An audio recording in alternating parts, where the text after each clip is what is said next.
नमस्कार, मैं हूं आपके साथ अंकिता शर्मा और आप देख रहे हैं बिहार की बात। सड़क मार्ग से बिहार के मुख्यमंत्री नीतीश कुमार राजगीर पहुंचकर उन्होंने पहली बार राजगीर में आयोजित जरासंध महोत्सव का उद्घाटन किया। मुख्यमंत्री नीतीश कुमार के आगमन को लेकर राजगीर के चप्पे चप्पे पर सुरक्षा के पुख्ता इंतजाम किए गए थे।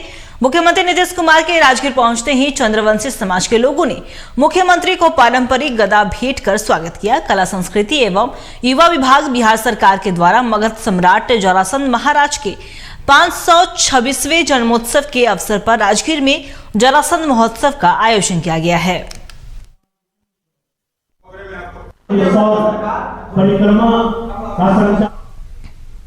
बिहार में विशेष राज्य के दर्जा की मांग को लेकर राजनीति भी शुरू हो गई है। एक तरफ बीजेपी इस मांग को जेडीयू का चुनावी एजेंडा बता रही है, तो वहीं जेडीयू के राष्ट्रीय अध्यक्ष ललन सिंह नीति आयोग और केंद्र सरकार के ऊपर आग बबूला होते हुए नजर आए। उन्होंने कहा कि कोई नीति आयोग सरकार नहीं है जिसकी हर बात हम सही मान ले।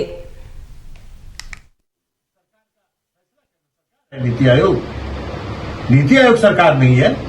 नीति आयोग तो वही कहेगा जो केंद्र की सरकार और आदरणीय प्रधानमंत्री नरेंद्र मोदी जी कहेंगे। और कौन चाहिए नीति आयोग?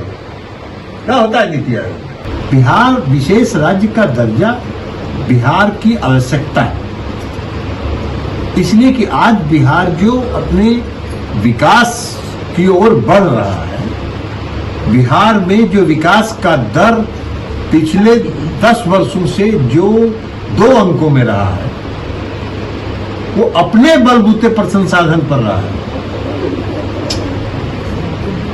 कहीं उसमें केंद्र सरकार को कोई योगदान नहीं है। और बिहार में माइंस मिनरल है नहीं, तो उद्योग स्थापित हो नहीं सकते। अगर बिहार को विशेष राज्य का आज जो भारत केंद्र प्रायोजित जो योजनाएं हैं, उसका केंद्र की सरकार ने जो प्रतिशत पहले था यूपीए की सरकार में, उसको बढ़ा दिया। जो 60-40 था उसको 70-30 कर दिया, कभी किसी को 50-50 कर दिया। सारा राज्यांश बढ़ा रहे हैं। तो राज्य के विकास में का जो संसाधन है वो तो केंद्र प्रायोजित योजनाओं के कार्यान्वयन में लग रहा है। अगर वो पैसा बचेगा तो स्वाभाविक तौर पर। बिहार में हुए जातीय जनगणना पर अब तक सियासत जारी है और इसे लेकर डिप्टी सीएम तेजस्वी यादव ने पीएम मोदी पर निशाना साधते हुए कहा कि राज्य सरकार बेरोजगारी और गरीबी से लड़ने वाली है और पूरे देश में जातीय जनगणना को लेकर पीएम मोदी से मिले भी पर कोई फायदा नहीं हुआ। और हम लोगों की शुरू से ही मांग रही है, माननीय मुख्यमंत्री जी की, हम सब लोगों की रही थी कि देश भर में जातीय जनगणना होनी चाहिए। हम सब लोग, सभी दल के लोग जो है प्रधानमंत्री जी से मिले, लेकिन वहाँ से कुछ हुआ नहीं। तो तय यही किया गया था कि हम लोग अपने बलबूते राज्य सरकार जो है कराएंगे। और माननीय मुख्यमंत्री जी को धन्यवाद दिया जाता है कि एक ऐतिहासिक दिन जो 2 अक्टूबर का रहा, जो बापू का जन्मदिन हम लोग मनाते हैं, उस दिन जातीय आधारित गणना कि जाति की क्या स्थिति है वो जो है सरकार द्वारा पेश किया गया। बिहार में आरक्षण का मुद्दा भी कम होने का नाम नहीं ले रहा है और इस पे लगातार सियासत थमने का नाम नहीं ले रहा है। बिहार सरकार ने इसे 9वीं अनुसूची में शामिल करने के लिए अनुशंसा तो किया, लेकिन इस आरक्षण का श्रेय किसको मिलेगा, आरजेडी या जेडीयू को, इस पर सियासत अभी भी जारी है। इसी मुद्दे पर केंद्रीय अनुसूचित जाति आयोग के पूर्व सदस्य से बातचीत की हमारे बिहार एडिटर मनोज नारायण सिंह ने। बिहार की सियासत में आरक्षण का मुद्दा तूल पकड़ते जा रहा है। जिस तरह से बिहार गवर्नमेंट ने आरक्षण का दायरा 75% तक कर दिया और कैबिनेट से पास करके केंद्र सरकार को 9वीं अनुसूची में डालने के लिए रिकमेंडेशन भेजा है, सियासत काफी गर्म हो गई है। इस पर हम लोग चर्चा करेंगे सेंट्रल गवर्नमेंट में शेड्यूल कास्ट कमीशन के मेंबर जोगेंद्र पासवान जी से, और इनसे जानेंगे कि जो आरक्षण का जो यहां से रिकमेंडेशन किया गया है 9वीं अनुसूची में डालने के लिए, उसमें क्या तकनीकी, उसमें क्या प्रावधान है। जोगेंद्र जी, बिहार सरकार ने यहां पर मास्टर स्ट्रोक चला है और 75% आरक्षण का दायरा कर दिया। काफी जो है यहां पर सियासत चली और जिस तरह से कैबिनेट से कल बिहार सरकार ने रिकमेंड कर दिया कि इसे 9वीं सूची में डाला जाए, इसमें क्या तकनीकी, इसमें क्या बातें सामने आ सकती हैं? देखिए, भारतीय जनता पार्टी शुरू से ही आरक्षण के समर्थक रही है और जब जब भारतीय जनता पार्टी सत्ता में आई है तो पुरजोर ढंग से आरक्षण को अमली जामा पहनाने का काम किया है। अनुसूचित जाति जनजाति के लोगों को सर्वाधिक कैसे उनको नौकरियां मिल सके, कैसे विकास की मुख्य धारा से जोड़ा जा सके, इस दिशा में भारतीय जनता पार्टी काम करते रही है। मौजूदा समय में अभी इतनी बड़ी वैकेंसी जो आई है, इसका श्रेय किसको जाता है, आरजेडी को या जेडीयू को? बिना बीजेपी के रहे हुए कोई काम नीतीश कुमार नहीं। यहां सरकार में तो महागठबंधन है। सदन के अंदर भारतीय जनता पार्टी ने आरक्षण के सवाल पर पुरजोर समर्थन करने का काम किया। भारतीय जनता पार्टी समर्थन नहीं करती तब थोड़ी ये सब होने वाला था। भारतीय जनता पार्टी आरक्षण के समर्थक रही है, समर्थक है। इसलिए नीतीश कुमार भी अगर आरक्षण बढ़ाने का काम किए तो ये नीतीश कुमार जी का श्रेय नहीं सिर्फ जाता है, भारतीय जनता पार्टी के रहने के कारण उनको श्रेय जाता है। चर्चा हो रही है कि आरक्षण का जो ये मुद्दा है, आखिर इसका श्रेय किसको जाएगा? सहयोगी बाबर अली के साथ मनोज नारायण सिंह, टीवी 45 न्यूज पटना। बिहार को विशेष राज्य के दर्जा को लेकर सियासत तेज हो गई है और आरजेडी के प्रधान महासचिव रणविजय साहू ने बीजेपी के प्रदेश अध्यक्ष सम्राट चौधरी पर नकारात्मक राजनीति करने का आरोप लगाया। और क्या कुछ कहा है, जानते हैं हमारे संवाददाता प्रिंस कुशवाहा के साथ। बिहार में विशेष राज्य के दर्जे को लेकर तमाम जो पार्टियां हैं आपस में जुबानबंदी कर रही है, आपस में लोग बयानबाजी कर रहे हैं। इस पर बात करेंगे हमारे साथ आरजेडी के प्रधान महासचिव रणविजय साहू हैं। रणविजय साहू जी, क्या लग रहा है, आप लोग राजनीति कर रहे हैं, चुनाव आया है तब आप लोग को विशेष राज्य की दर्जा याद आया, इससे पहले आप लोग को भूल गए थे? देखिए, लगातार इस महागठबंधन की सरकार, माननीय नीतीश कुमार जी, माननीय उप मुख्यमंत्री तेजस्वी प्रसाद यादव जी बिहार के विकास के लिए चिंतित हैं, गंभीर हैं। और बिहार में जो मूलभूत सुविधाएं हैं, जो संसाधन है यहाँ की, तो लगातार यहाँ का मांग रहा है, ये मुद्दा रहा है। और ये तो मेरा अधिकार है, संवैधानिक अधिकार है कि बिहार में जिस प्रकार से यहाँ की भौगोलिक स्थितियां हैं, परिस्थितियां हैं, और उसके लिए केंद्र सरकार इस राज्य को विशेष राज्य का दर्जा दे। आपको यह जानकर बड़ी खुशी होगी कि माननीय नीतीश कुमार जी ने, माननीय तेजस्वी प्रसाद यादव जी ने बिहार में जिस प्रकार से जातीय जनगणना कराया, और जातीय जनगणना कराने के बाद तमाम ऐसी जातियों को आगे बढ़ाना चाहते हैं, अधिकार देना चाहते हैं, योजना बनाना चाहते हैं। हम समझते हैं बिहार को विशेष राज्य का दर्जा अगर केंद्र सरकार, एनडीए की सरकार हम लोग को जो मांग है, अधिकार है, वह देने का काम करे, बिहार तेजी से आगे बढ़ेगा। भाजपा करेगी 15 साल आरजेडी के लोग शासन में रहे, 18 साल जेडीयू के लोग रहे शासन में, यानी नीतीश कुमार रहे, फिर भी विशेष राज्य की दर्जा के ये लोग मांग कर रहे हैं। किस मुंह से मांग कर रहे हैं? देखिए, भारतीय जनता पार्टी और एनडीए के तमाम नेता विशेष राज्य के लिए जिस प्रकार से आरक्षण का विरोध इन्होंने किया था, जिस प्रकार से जातीय जनगणना का विरोध किया था, उसी प्रकार से ये विशेष राज्य का दर्जा का विरोध कर रहे हैं। जबकि सदन से कई बार सर्वसम्मति से सभी दलों ने केंद्र सरकार को भेजने का काम किया। आज किस मुंह से यह विरोध कर? जनता देख रहे हैं ऐसे लोगों को, अवसरवादी लोगों को जनता चुनाव में सबक सिखाने का काम करेंगे, जो बिहार के विकास को रोकना चाहते हैं, बिहार को आगे लेने जाना चाहते हैं। ऐसे लोगों को जनता सबक सिखाएगी। सम्राट चौधरी कल बयान दे रहे थे, बोले थे नीतीश कुमार से रोड के लिए जमीन मांगा जाए तो नहीं है, उद्योग के लिए मांगा जाए तो नहीं है, हॉस्पिटल बनाने के लिए मांगा जाए तो नहीं है, सड़क के लिए नहीं है, और इन्हें विशेष राज्य की दर्जा चुनाव के समय में ही दिखता है। देखिए, सम्राट चौधरी जी लगातार नकारात्मक राजनीति कर रहे हैं। सम्राट चौधरी जी को यह नहीं भूलना चाहिए कि जिस पार्टी के प्रदेश अध्यक्ष, उस पार्टी का एजेंडा है धर्म के नाम पर राजनीति करना, उस पार्टी का एजेंडा है मंदिर मस्जिद के नाम पर राजनीति करना, उस पार्टी का एजेंडा है हिंदू मुस्लिम के नाम पर राजनीति करना, और उस पार्टी का एजेंडा है सिर्फ मोदी जी के नाम पर एजेंडा करना। लेकिन आज गर्व हो रहा है हमें कि जिस राजनीतिक पार्टी के मैं सदस्य हूं, पदाधिकारी हूं, एमएलए हूं, उस राजनीतिक पार्टी और महागठबंधन की सरकार ने बिहार को एक मुद्दों पर लाने का काम किया, रोजगार की बात की। लाखों नौजवानों को रोजगार मिल रहा है, लोगों के आंखों में एक आशा भरी किरण देख रहे हैं माननीय तेजस्वी प्रसाद यादव के प्रति। जो नौजवान, पूरे देश में एक सकारात्मक माहौल बना है। देखिए रणविजय साहब जी हैं, ये साफ तौर पे कह रहे हैं कि जिस तरह से केंद्र सरकार सौतेला व्यवहार कर रही है ऐसे में नहीं चलेगा। हम लोग लगातार विशेष राज्य के दर्जे के लिए संघर्ष करेंगे और बड़ी आंदोलन करेंगे। अपने सहयोगी बाबर के साथ पटना से टीवी45 के लिए प्रिंस कुशवाहा। लालू यादव द्वारा पीएम को अशुभ बोलने पर बीजेपी के प्रदेश प्रवक्ता अरविंद कुमार सिंह ने पलटवार करते हुए कहा कि मोदी सरकार कहने में नहीं करने पर विश्वास करती है। महागठबंधन सरकार की तरह ढकोसला और नारे से नहीं, जन कल्याणकारी नीति से गरीबी को हराने का काम कर रही है।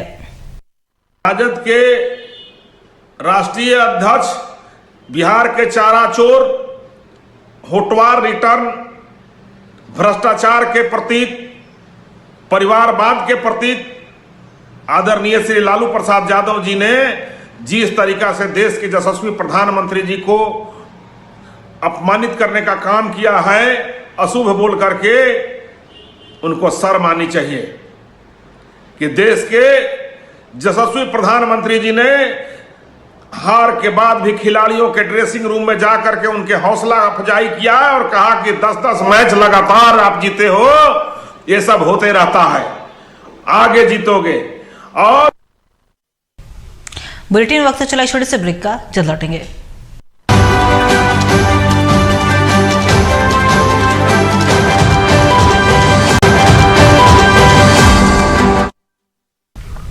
ब्रेक के बाद स्वागत है आपका। बढ़ेंगे खबरों की ओर। आरजेडी ने फिर एक बार बीजेपी को निशाने पर लेते हुए आरजेडी एमएलए सुधाकर सिंह ने कहा कि पीएम देश के किसानों को बांटने का काम कर रहे हैं। साथ ही सवाल करते हुए कहा कि जिन राज्यों में चुनाव हो रहा है, पीएम मोदी क्या सिर्फ उसी राज्य के पीएम हैं? सवाल यहां आता है कि क्या बिहार, उत्तर प्रदेश जैसे राज्य भारत के हिस्सा नहीं? अगर वो भारत के हिस्से हैं तो मोदी की गारंटी केवल 4 राज्यों तक क्यों सीमित हो जा रही है? जिन लोगों ने देश की राजनीति में, भारतीय जनता पार्टी के लोगों ने इस नारे के साथ देश में सरकार चला रहे हैं, एक देश एक कानून। इनका नारा होता था कि एक देश दो विधान, नहीं चलेगा नहीं चलेगा। इस सिद्धांत के साथ देश की सत्ता पे काबिज लोग आज बिहार और उत्तर प्रदेश जैसे राज्यों के भीतर धान के, गेहूं के बोनस मूल्य की क्यों नहीं घोषणा कर रहे? इससे जाहिर हो रहा है कि देश के प्रधानमंत्री देश के किसानों को बांटने का षड्यंत्र रच रहे हैं।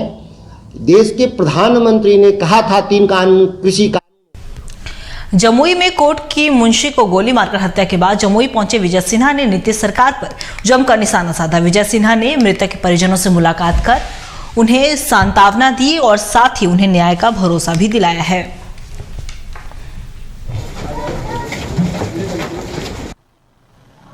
ये दहशत का वातावरण और फिर से उस जंगल राज को याद ताजा कर रहा है। जंगल राज को मुख्यमंत्री जनता राज करके गुंडा राज में तब्दील कर रहे हैं।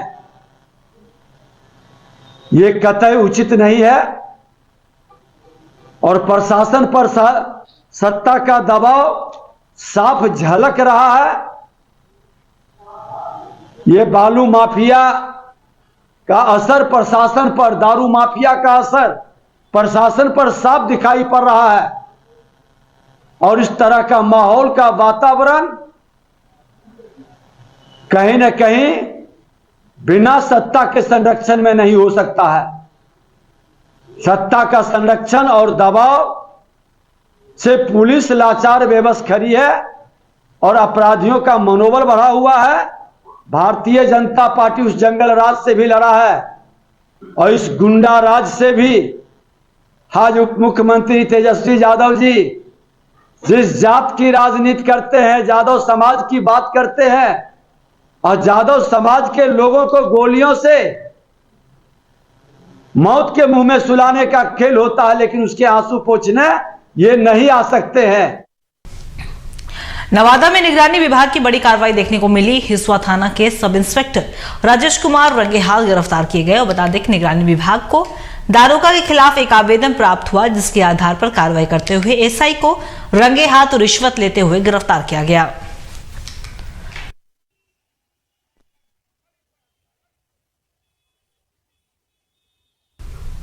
26 नवंबर को संविधान दिवस पर आयोजित सीएम नीतीश कुमार की भीम संसद को लेकर गोपालगंज के जेडीयू सांसद डॉक्टर आलोक कुमार सुमन ने प्रेस वार्ता की। गोपालगंज स्थित अपने आवास पर पत्रकारों से बातचीत करते हुए डॉक्टर आलोक सुमन ने कहा कि संविधान, आरक्षण और देश बचाने के लिए कार्यक्रम आयोजित किया गया है और आगे उन्होंने कहा कि देश में संविधान से छेड़छाड़ की कोशिश की जा रही। 26 नवंबर को जो संविधान दिवस है, उस संविधान दिवस पर हमारे परम पूज्य परम आदरणीय माननीय मुख्यमंत्री श्री नीतीश कुमार जी भीम संसद का कार्यक्रम रखे हैं। इसमें मुख्य उद्देश्य है उस कार्यक्रम का कि संविधान बचाओ, आरक्षण बचाओ, देश बचाओ। संविधान से आए दिन छेड़छाड़ की जा रही है, आरक्षण को किसी न किसी रूप में खत्म करने की कोशिश की जा रही है। उसी के लिए लोगों को जागरूक करने के लिए और हमारे माननीय मुख्यमंत्री जी द्वारा जितने अभी तक कार्य किए गए हैं उस सबको जनता तक पहुंचाने के लिए वो कार्यक्रम किया जा रहा है। बिहार की राजधानी पटना में अपराधी बेलगाम होते हुए नजर आ रहे हैं। ताजा मामला दानापुर से सामने आया, जहां एक युवक की चाकू गोद कर निर्मम हत्या कर दी गई। बता दें कि युवक शुभम पाठक पानीपत के कपड़ा फैक्ट्री में काम करता था और छठ पूजा को लेकर अपने गांव आया था। मृतक के परिजनों ने बताया कि बुधवार दोपहर युवक घर से बाहर निकला था और वापस ही नहीं लौटा। इसके बाद परिजनों ने खोजबीन शुरू की तो युवक का शव कब्रिस्तान में पड़ा मिला। वहीं घटना की जानकारी पुलिस को दी गई और पुलिस ने मौके पर पहुंचकर पूरे मामले की तफ्तीश में जुट गई है। शव बरामद हुआ है। पुलिस के द्वारा इनिशियल जांच में शव की पहचान शुभम पाठक जो मैनपुरा के रहने वाले हैं कि शव की पहचान हुई है। यहाँ पे FSL टीम भी पहुँची हुई है और शव पे काफ़ी सारे स्टैब वुंड्स हैं।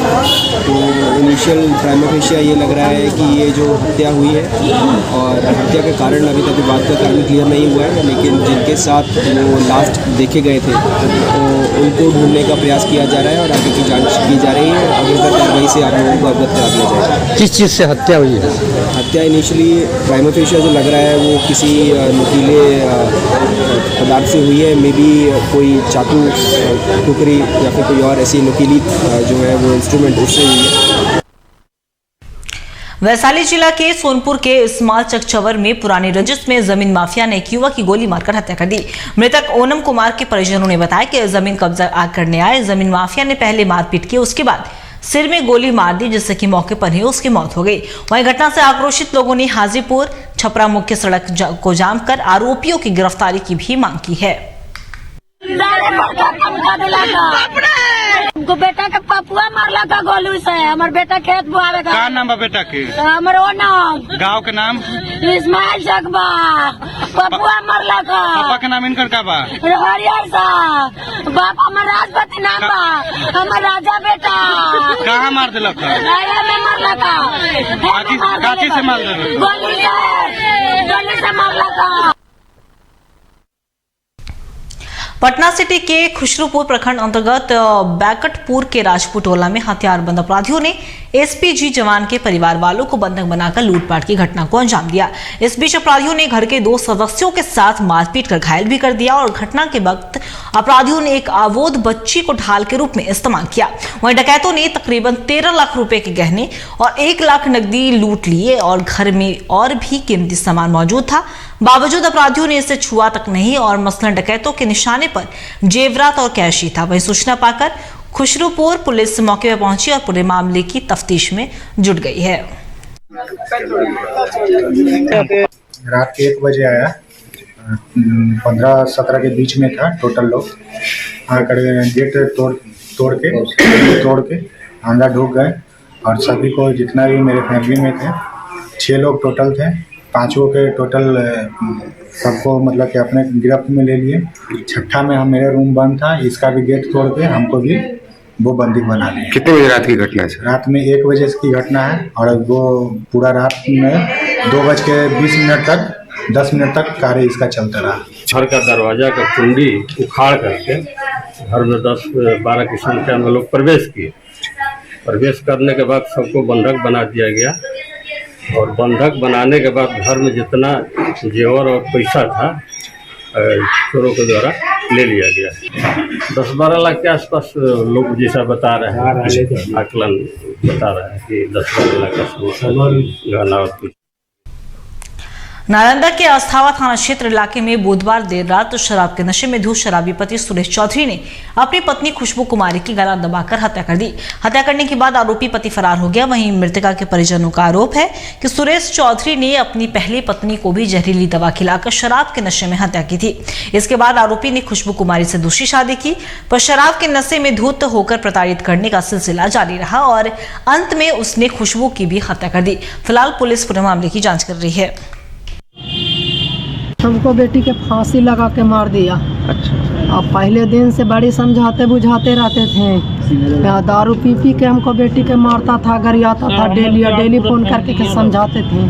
और एकदम एक बार हमको बेटी के फांसी लगा के मार के भी दिया। वो लोग फरार है सब? फरार है सब कोई। ताला मालूम कैसे चला चाची? मालूम पड़ा, दूसरा कोई फोन किया, उसका ही बड़ा बेटा पहिलका है, पटना है, वही फोन किए हैं। अच्छा। कि मम्मी अब मेरा डेथ हो गया। नहीं बोला कि फांसी लगल है कि का है। विवाद कुछ का था, कुछ का झगड़ा था? विवाद नहीं, ऐसी पी खा के रोज पी खा के लड़ता था, मारता था। अच्छा।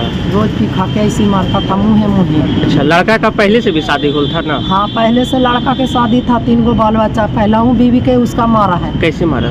दवा उसको वो भी दे के। छपरा के सारण जिला के मछली थाना क्षेत्र के लखनपुर गांव में जहरीली शराब पीने का मामला प्रकाश में आते ही हड़कंप मच गया। गुरुवार 2 लोगों को उनके परिजन इलाज के लिए सदर अस्पताल लेकर पहुंचे, जिनमें से एक लखनपुर गांव निवासी सत्येंद्र राय को सुबह में ही बेहतर इलाज के लिए पीएमसीएच रेफर कर दिया गया। वहीं पीड़ित ढोरा गिरी को भी इलाज के बाद पटना रेफर किया गया। बता दें कि शराब पीने के बाद दोनों की हालत बिगड़ने लगी और आंखों से कम दिखाई देने के साथ साथ सिर में दर्द होने की भी शिकायत हुई। हालांकि परिजनों ने बिगड़ती हालत को देखकर सदर अस्पताल पहुंचे, जहां से बेहतर इलाज के लिए पटना रेफर कर दिया गया। फिलहाल इस मामले पर प्रशासन सतर्क दिख रही है।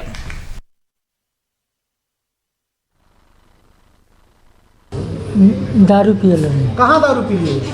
लखनपुर में पियाजू रहेगा घर। कौन कौन पिया था? कितने लोग पिए थे? हाँ भाई, खाली पिए लोग। उसके बाद क्या हुआ? दारू पीने के बाद क्या हुआ? कब पिए थे दारू?